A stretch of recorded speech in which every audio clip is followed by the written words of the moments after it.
Welcome to the Box Score Sports Podcast.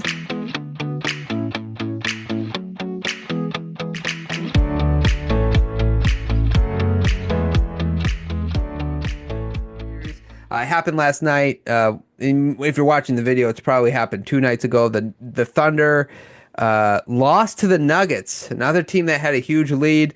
They lose 121 to 119. Jokic had a 42-22 6 night, and Westbrook played really well, including getting the game-winning pass to Aaron Gordon, who hit the three to win the game. Um, Thoughts on this game, this series, game one?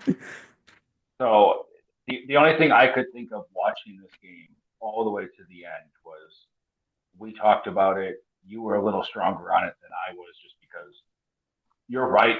And I just, kind of the media is going to do what they're going to do. It is hard to watch this game and try to make an argument that Shea Gilgeous-Alexander is an MVP. Nothing to take away from him. Like, he was good in this game, but when you watch what Jokic means to this team, Yeah, and how he just controls everything, yeah, it's a stark difference. And that's to take nothing away from Shea, but the role players are just better for Oklahoma City.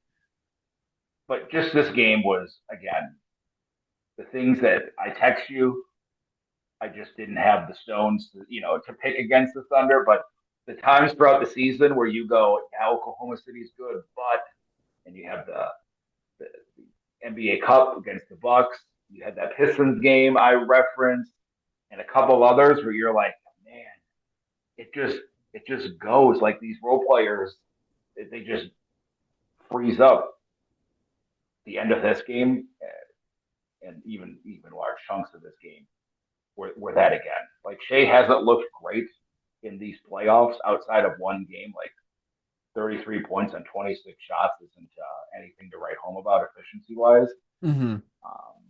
So it's just, again, alarming in a big moment, and they should have won this game. We get to coaching decisions after that, but the rest of the guys really froze up when this game got tight. Yeah, like Williams, 5 of 20 from the field. That's like who they thought would be their second guy. I think he played pretty good last year in the playoffs. Didn't show up here tonight. Chet missed two. He missed two free throws. Right, he missed those two free throws at the end of the game. I thought that was I didn't understand why they passed it into him. It's just a big moment for him, and he's like an 80-some% free throw shooter, I think, during the regular season. But it's still the moment. The moment's just big. You try to get it to somebody who's been there, done that kind of thing. They didn't do that. Yeah. I mean, you're right about Shea. It's just he doesn't get the foul calls he would during the regular season, and this is partly why maybe they need to think about just officiating regular season like they do the playoffs, because it's more fun to watch. But also, someone like Shea, maybe in the regular season in this type of game, he has 16 free throws and he shoots 12 of 22, and that looks a lot better than 12 of 26. You know what I'm saying? But you're not going to get the same calls, and they're not going to fall for the foul baiting stuff. So it's I think hopefully he kind of gets it going for the Thunder's sake. I don't know. I just think, I think we both picked the Thunder. Let's see here. I know we want to talk about coaching. All three of us picked the Thunder in 7. So we'll see what happens. But yeah, this is why I've been like supporting Jokic. It's just like he finds a way to get it done. And if he has bad games, his team normally cannot, like, unless if Murray has 43 points. Shea can have an okay or off game, and their team is still up by 20 or whatever it is. So it's the difference in why Jokic, in my opinion, should be the MVP. And what was alarming in this game, like, OKC can always look back and go, okay, we should have had it Mm-hmm. winning at the end. But you blow this game, you got out rebounded by 20. You forced 9 more turnovers. Usually their strength. Got up 5 more shots. Like, if they win the possession game like this, usually they just cruise to victories. But again, it got a little weird. Guys tightened up. I think Shea settled for a couple too many threes. Kind of took as we'll get to the Jason Tatum, the easy way out Oh opposed to yeah. trying to get in, opposed to trying to get in there. And before you know it, when you're playing a good team, you end up losing. Yeah, no, you're right. Gordon has been just really good, really consistent throughout the playoffs. Probably the second best Nugget so far in the playoffs. I think like him hitting that three, but his defensive presence, him 14 rebounds. He's just crashing. Christian Brown 13 rebounds. It's just like the more hustle. They were all trying. I want to give props to Russell Westbrook as well, who even he had a really solid game for him, and he's doing what the Nuggets need him to do. And I just want to give him kudos because I think like 2 years ago, Russ, he probably tries to fire a three or try to take a game winner, but he made the right play. Maybe Jokic is really rubbing off on him, so kudos to him as well. Um, but yeah, I'm interested to see how game two looks. Personally, I think it probably end up like the Wolf series, where, in my opinion, if the Wolves win big, I think the Thunder will probably win. But the Nuggets did what they were supposed to do and split the series. So Yeah, this golden for Denver, and now as we've talked about with other teams, OKC feels the pressure. mhm. This is one of those series where the pressure is going to constantly be on OKC for the most part. Yep, I mean, if you get to a game seven, there's pressure on anything, but this just adds to it. yep, And when you have that, I don't want to say reputation because it's not like they've had a decade of choking in the playoffs, but there's been kind of a pattern. hmm And when you see it and you kind of feel it, it's going to be amplified as these games go on if they're close or if Denver, um, if Denver wins game two, then we got real problems. But even if Denver's in these games, until you climb that mountain, it's going to be hard. Yeah, no, I agree. Real quick, they got to stop putting Chet on Jokic. Harkenstein has to cover Jokic. Chet cannot hold Jokic. They had some times where Harkenstein would be the roamer and Chet would try to no, just let Chet be the roamer. The Thunder did have 11 total blocks, so just Chet's going to be fine if you just let him roam and put Harkenstein on Jokic. I think that's what they should do moving forward. Okay, coaching. Let's just hit on the coaching mistakes. Give me your thoughts on the coaching mistakes of the Thunder. The fouling up three, while stupid, hopefully they change that rule eventually. Me too. I hate it. Just real quick, rant. Why we're in an entertainment industry? Why would we want a team not shooting a game tying or game winning three? Like, get that out. That is so trash. I don't want to see it. I'm glad it backfired on a team, but go ahead. I just wanted to say it's a dumb rule. Yeah. The easy fix is just you can't do it unless they're inside the 3-point line.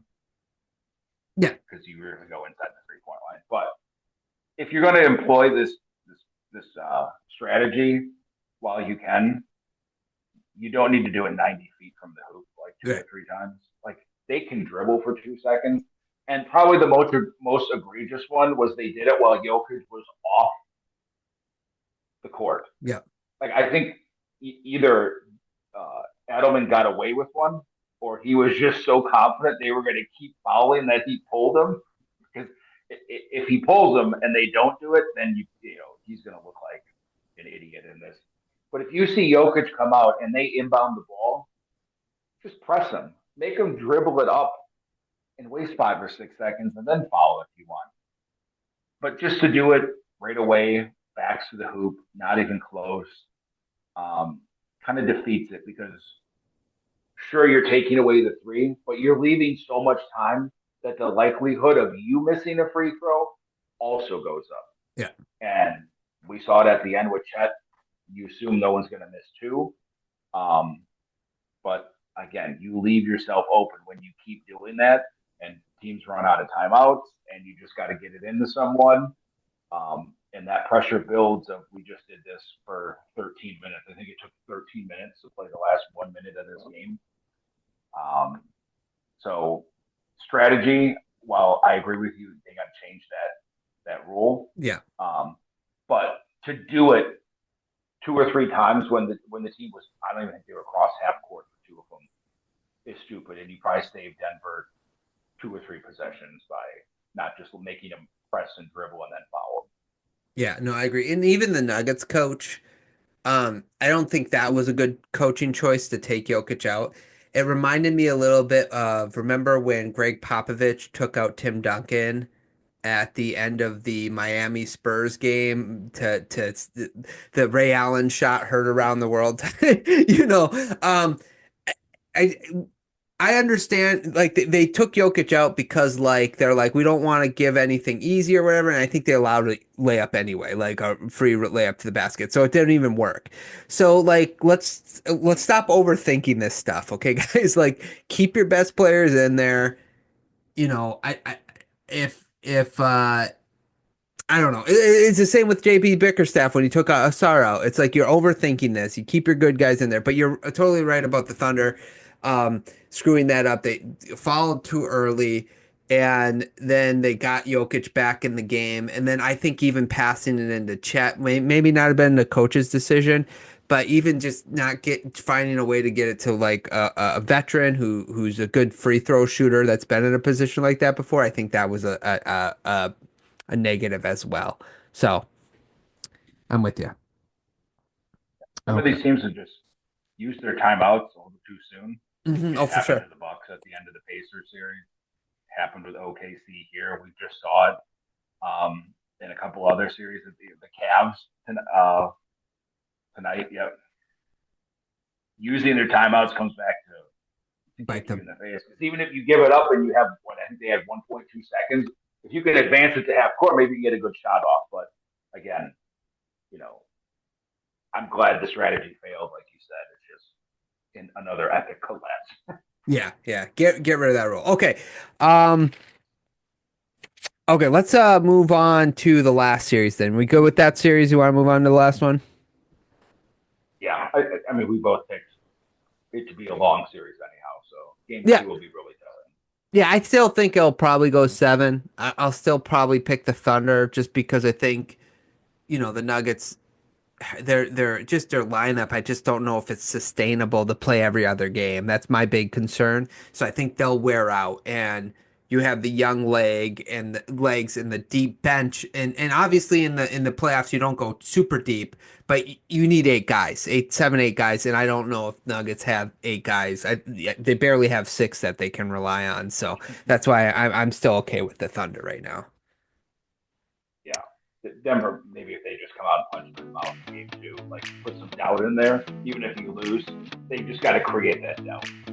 Yeah, no, agreed. Okay, thanks so much for watching this clip of the Box Score Sports Podcast. I hope you guys enjoyed. If you haven't yet, please subscribe to our channel. Follow us on Instagram and Twitter or X. And we'll talk to you guys real soon. See ya.